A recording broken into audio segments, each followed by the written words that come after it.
Jour de gloire.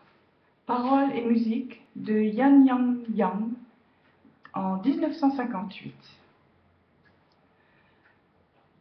Dans le silence de la nuit, sa voix claire retentit.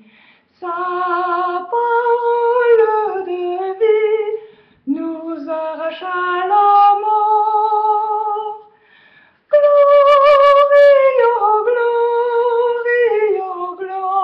Gloria, Seigneur.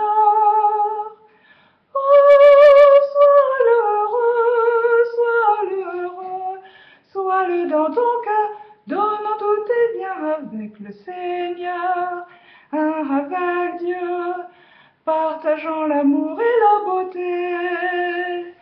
Car le grand jour que tu attends, le jour de célébration est venu. Avec le soleil du matin, le vent nous raville. Donnons tout, témoignons de cette vérité.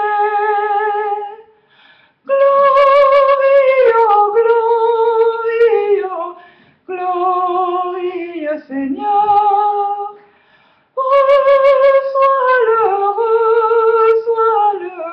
Reçois-le dans ton cœur, donnant tous tes biens avec le Seigneur, avec Dieu, partageant l'amour et la beauté.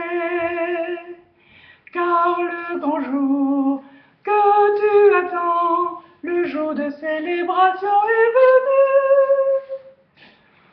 Tous les enfants du ciel, pour un monde meilleur, s'avancent ensemble vers toi, frères, unissons-nous.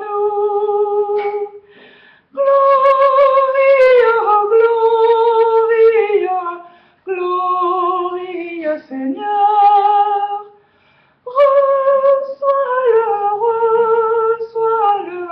Reçois-le dans ton cœur, donnant tout et bien avec le Seigneur, avec Dieu, partageant l'amour et la beauté. Car le grand jour que tu attends, le jour de célébration est venu.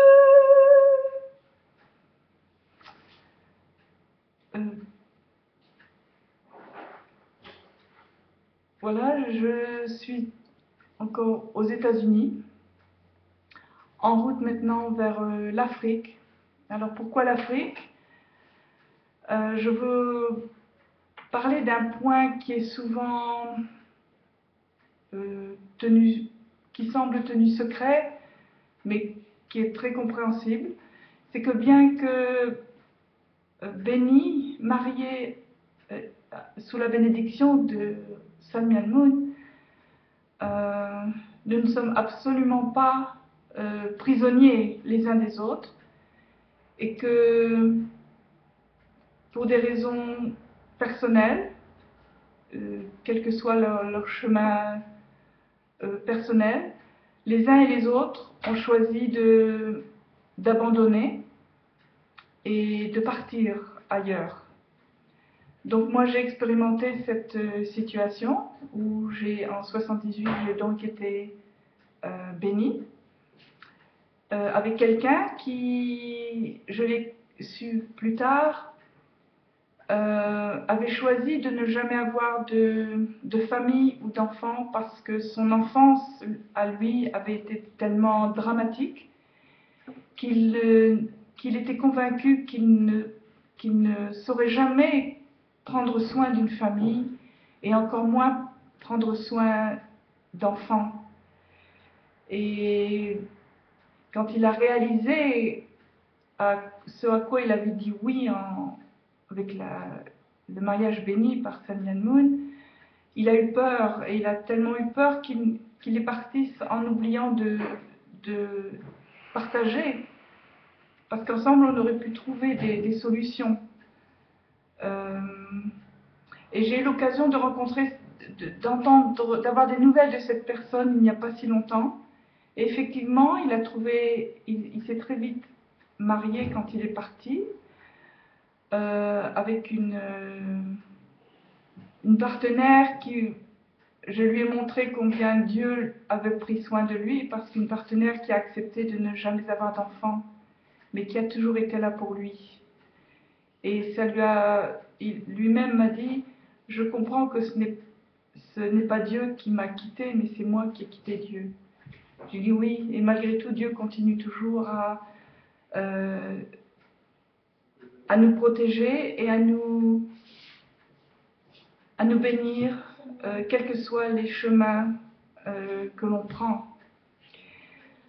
Donc, j'ai moi-même, avec une expérience comme ça, qui remet beaucoup de choses en question moi-même, ma foi, ma conviction, notamment si sous la bénédiction de Dieu, un mariage est difficile, j'étais un petit peu naïve, je pensais que tout roulerait de source.